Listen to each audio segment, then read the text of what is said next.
Hey everybody, welcome. Today on the show, I'm going to be answering a question that I get a lot, whether it's through email or social media or when I'm speaking on a panel at a Homestead event. And the question is, where is the perfect place to homestead? So the answer I'm going to give may surprise you, and I'm guessing it's going to be relevant to your situation, whether you just bought a homestead, you're looking to move, or you've been working the same piece of land for a while. So this topic has been on my mind a lot lately, and I'm going to share why as we get into the episode. So let's dig in. Welcome to the Old Fashioned On Purpose podcast, the show where we look at what we have left behind as we have raced towards progress and how we can get the good stuff back. I'm your host, Jill Winger. I've been living this homesteading / old fashioned lifestyle since back in 2008-ish, way back before it was cool. And I love sharing what I've learned along the way and teaching some practical tips and skills as we go. All right. So sometimes on the show, we do more practical topics like in previous weeks, we've talked about whole wheat sourdough bread. We've talked about working dogs on the homestead, mulch, how to zone your garden, things like that.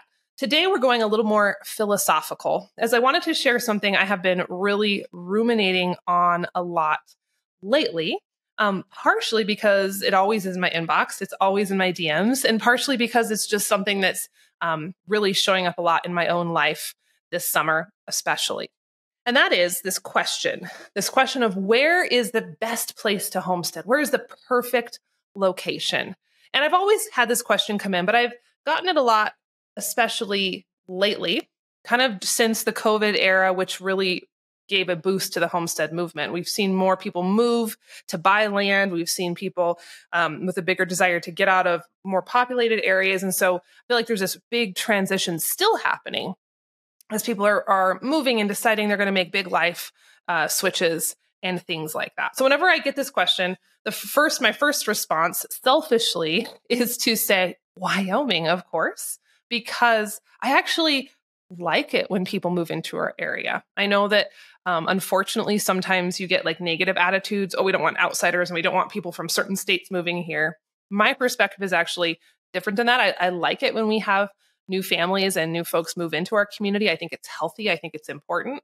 So I've always like, oh, you should come to Wyoming, knowing that not everybody really wants to come to Wyoming because of weather reasons or other reasons. But kind of beyond my first gut response, the real answer, the answer that I think is more relevant to this question is maybe not so cut and dried. So my official answer to the question of what's the perfect place to homestead is that the perfect place to homestead doesn't exist.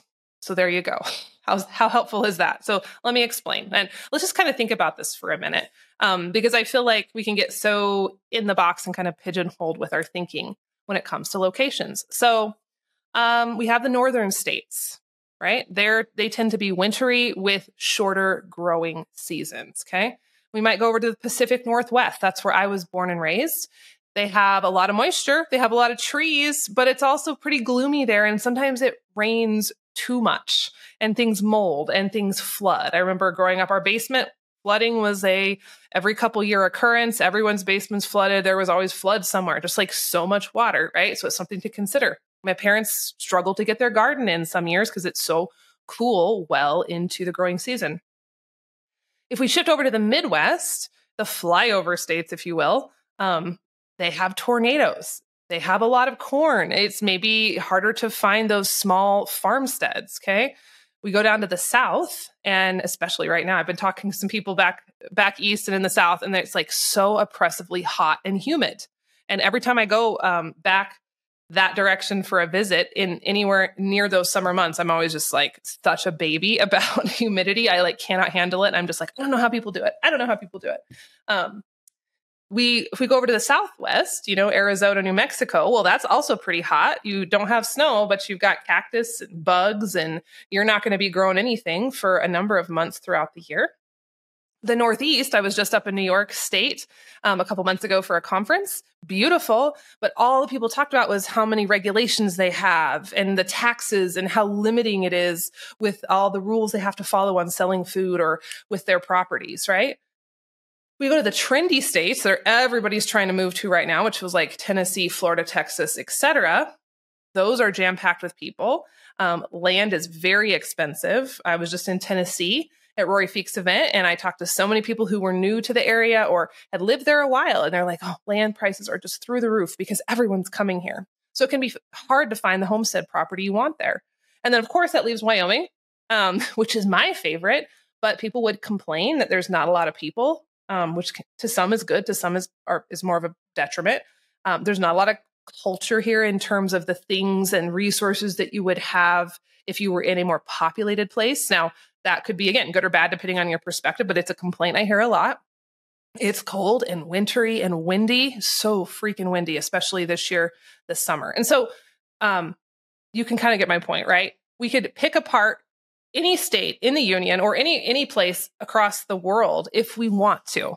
And before you are pulling up your email to write me a message and get mad at me for criticizing where you live or your favorite region, know that, my point is there is no perfect place, right?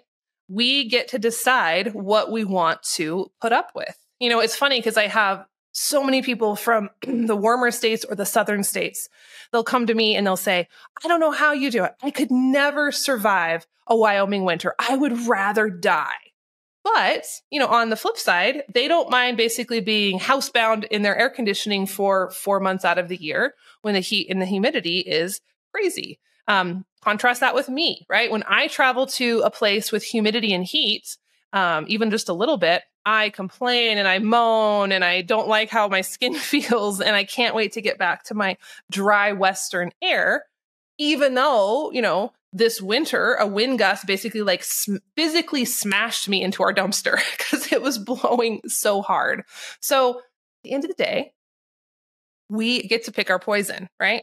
And any place can be reduced to its stereotypes or its detriments. And I just think about that a lot. And so when it comes down to finding the perfect place to live or homestead or put down roots, you just have to kind of decide what is priority to you. And one of the most interesting things I've noticed over the years, just with our human propensities, is a person can get used to almost anything, good and bad, right? That can sometimes be a not great thing about our human wiring is sometimes we can get into negative situations or bad situations and we get comfortable there and we don't want to reach out. But the same is true for more positive scenarios where, maybe the humidity or the wind or the weather or the regulations can feel overwhelming at first. But if you're committed and you're digging in, you can work around them. You can get used to that. And really at the end of the day, all of the regional differences aside, what matters most to us and our families and our homesteads and our legacies are the roots that we are choosing to put down.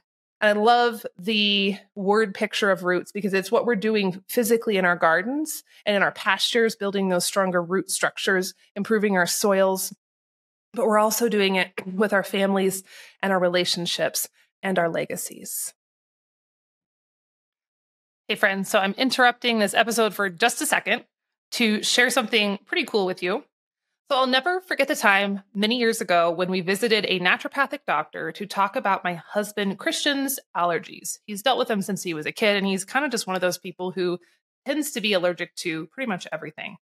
And the doctor's recommendations was to put in an air filtration system in our house, to stop working in dusty barns or outbuildings, and to stop being around animals.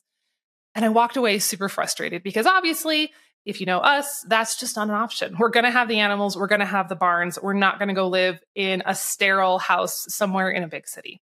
So I kind of ignored those recommendations. But over the years since then, I've heard a lot of other naturopathic doctors and people in that space talk about the importance of having some sort of air filtration in your home. I just didn't really know how to do that. And I didn't like the thoughts of putting in a ginormous system that sounded really complicated and super expensive. So I was really excited to come across Air Doctor. Air Doctor is an air filtration system that captures all of those super tiny contaminants that you can't see. Think things like dust, pollen, mold spores, pet dander, bacteria, viruses, and even things like ozone, gases, and VOCs. It's this little unit. You don't have to like hire an HVAC company to put it in. You just take it out of the box, plug it in, and off you go. And it has this thing called an ultra HEPA filter that is proven to filter particles that are 100 times smaller than a typical HEPA filter. So it's kind of like a HEPA on steroids. So we have ours in our bedroom because we spend more time there than any other room in the house while we're sleeping, of course. And I love knowing that at least for that period of time, especially during these summer months, our body is getting a break from the constant pollens and histamines and everything else that's floating around outside. And quite honestly, is making us a little bit miserable, itchy eyes, runny nose, the whole 9 yards. So I'm excited for you to give it a try if this is something you've been struggling with as well. Air Doctor comes with a 30-day money-back guarantee. So if you don't love it, you just send it back for a refund minus shipping. And I have a promo code for you. If you use the code Homestead, you can save up to $300 on your Air Doctor system. So head on over to airdoctorpro.com.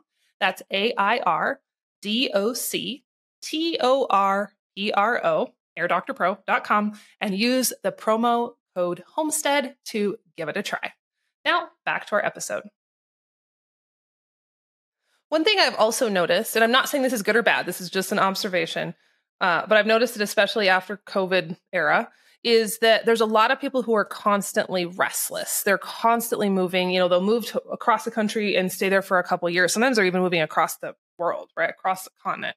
They'll move there for a couple of years and then they announce on Facebook, oh, I'm moving over here. And then they stay there for a couple of years and then I'm moving over here. And I'm not saying that's wrong. Some people are wired like that. Some people are wired to be more nomadic. And that's your jam. Go for it. But what I do see is I think sometimes people are thinking those big moves are going to find that perfect place. And what it really comes down to, in my opinion, is to stop fantasizing about greener grass somewhere else and instead to resolve to digging up the grass that you have right now in your yard or in your garden, and you're planting something worthwhile. I know that's like the world's worst mixed metaphor. You're welcome for that. But anyway, it's not about greener grass. It's about cultivating what you have. And one of the most interesting phenomenons that has happened to Christian and I in our quirky little community is this idea that investing love and time into where you live, and this can mean your home, this can mean your current homestead, whether it's a backyard or an apartment balcony. It can mean your actual community. It can mean your state. But investing time and love into wherever you are right now will change how you see it. And it's so fascinating. For us right now, we're in a weird transitional stage. We're not moving, right? That's not why I wasn't hinting at that we're moving somewhere with the intro of this episode. I just thought about that. Some of you are probably like, oh my gosh, they're leaving. No, we're not leaving. We're not moving, but we're feeling like so many areas of our life are in this transition. And right now, especially at the time of this recording, we're in a season of chugwater. That's the name of the little town, the area where we live. And we're being called, I feel very strongly, to continue to invest in chugwater, to dig deeply into chugwater. And I kind of feel at this moment, I talk a lot on this episode. Sometimes you just take action and you don't know the 5 steps in front of you. You just know the one. It's all you can see. So that's where you put your foot. And that's very much where Christian and I feel like we are. And it's not a bad feeling. It's a feeling of excitement. And I feel like there's interesting things working behind the scenes and coming, but we're just being called to dig deeply. And it's not so much a season of straight up homesteading for us. I was looking at social media the other day. We all know that social media is like a hotbed of where we can get stuck in comparison. And I was looking at a lovely account from someone else, and they just have the most beautiful homestead and garden. And for a minute, I was like, oh, I feel like I'm not homesteading enough right now. I feel like my homestead's less than in this season because, we're still gardening. I still have the chickens and we're still doing things, but we are investing so much time and attention into our community. And I realize that's not a bad thing, right? It's not a bad thing to have a season of more intense homesteading. It's not a bad thing to have a season of more intense community. It's just different. And it's okay to lean into that. And so I've just been wrestling with this a lot and just kind of giving up my own expectations of what life is supposed to be at this moment and being a lot more flexible, which is hard for someone like me because I'm like let's get this done. Let's make it happen. And I'm still very action oriented, but I'm also feeling like I'm being told to just chill and go with the flow. So I don't know, but even within that, I'm continually in awe at how digging in changes. I've shared before that, Chugwater's an interesting place. And so often when I share about it online, people tend to romanticize it, I think, like it's Mayberry or just some charming little town. And there are absolutely moments where I am like, this is Mayberry. But there are other times where, you drive through it for the first time, you're not going to see Mayberry. You may see the vultures that live on the silos next to the soda fountain. You may see the rundown buildings. You may see the tumbleweeds blowing across Main Street. But I see it through a different lens than I used to. One of our latest projects, well, we still have the soda fountain, of course, and I shared a couple weeks ago that I think we're just going to settle into keeping that for a while until the right buyer comes. I'm not going to try to force a sale. I know people are a little bit skittish with interest rates and the election season and everything feels tumultuous. And so until the right buyer comes, Christian and I we've become really happy with the idea of just keeping it. I have a bunch of ideas. We're going to be changing the menu and adding a bunch of new things. So I've been sinking into that and learning how to go with the flow there. And I haven't shared this yet. We invested with some partners on an old school building in Chugwater. And, we started the charter school. I have previous episodes on that. And that's in a existing school building that's been used for a while. It's owned by the district that we rent from them. But there's this old school building. It's not beautiful. It's not a romantic architecture school building. It looks kind of like a prison, but it's been mothballed for 5 or 6 years. It's been unused. And the district put it up for sale. So we decided to go in and invest on that with some friends to potentially use it for the charter school. We won't be using it immediately, but has a ton of potential for our project spaces. It has a commercial kitchen. It has a huge old gym and a stage and a ton of classroom space. And so we have all these ideas. And so once again, Christian and I find ourselves walking into an old kind of half abandoned building in this little town. This is now our third purchase like this, and dreaming and thinking, how can we take this legacy of this little place and steward it in a wise way? And how can we bring it back to life? And how can we revive it? And for some reason, that is like what we do. And I feel like that's been put into my life over and over again, is revive and restore and revive and restore, revive and restore. So here we are. We're now reviving and restoring a giant school building, which who would have thought? But, we're in there and it's got bugs everywhere and we got some flooring to fix and painting to do and vacuuming. But we were there one day with our friends who are helping us work on it. And our kids went on this old stage. And this building has been in use since the 40s or the 50s. And the stage, if you look under certain steps and different doors, there's signatures from previous classes and previous people who went there. And there's so much legacy and so many memories in that gym and on that stage.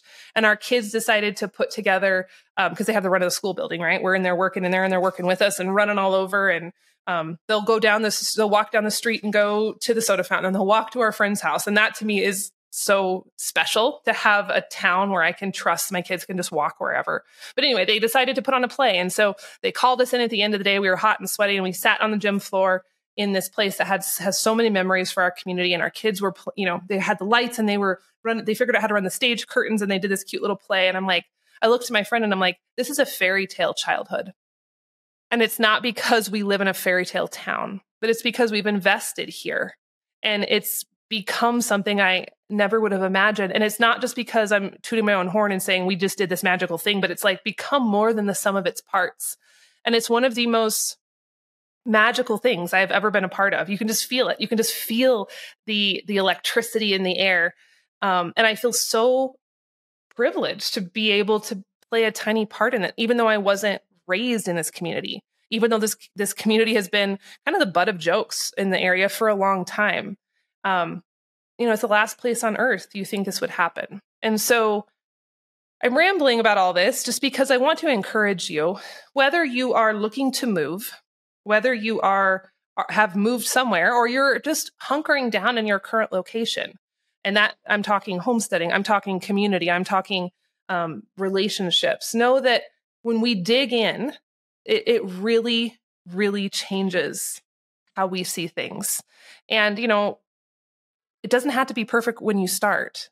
And I think one of the most amazing things we can do as humans is we have the ability to make something special from almost nothing, right? It's that birthright of a creator. And I talk about that in my books, and I've talked about it here on the show. But when we're in that act of creation and restoration, it not only feels good, but something really special happens. And when you can invest wherever you are, in your homestead, in your backyard, on your apartment balcony, in your local community, and you can just have that vision, then you may be surprised where that takes you. So, even in the midst of this quirky community where we have vultures downtown, and well, there really isn't a downtown. We have vultures on Main Street, and we have a lot of wind, and a lot of people think we're crazy for living here. My kids have found friendships and activities. The older folks here, we're not related to them, but they treat us like their children, and my kids like their grandchildren. I know all the local coffee guys by name, and I get to tease them every time I'm at the soda fountain. We have created some amazing connections with dear friends who are now literally family to us. We are ride or die. Like, we're in this for the long haul. We're committed. And that's something that's special and rare. And if you can find people to do life with you and run hard, like, that's something worth fighting for.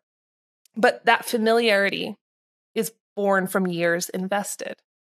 And I know that if we had kept jumping around, because there was a time after we bought our property, and even before we bought it, we were renting in this area. We've tried to move away twice. Not like really hard, but we had intentions to move away twice. And we were kept being kind of brought back to center. And every time we'd go look outward to try to find, okay, well, we're going to find what we need elsewhere, in a different community, in a different state, in a different region. Like, the answer always was here. It was always right in front of us. And I'm not saying that's going to be the same exact story for you, but it's something to consider.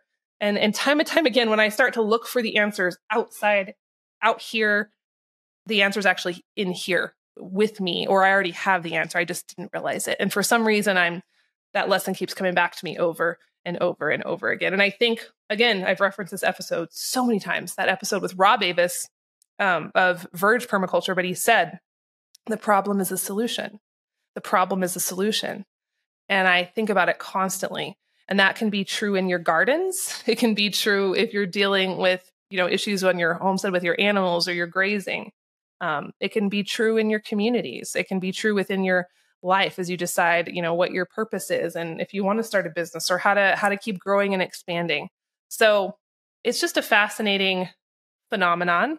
And I think that there are times when we need to move. There are instances when moving to better soil, where you can plant roots, both literally and figuratively, may be the right choice.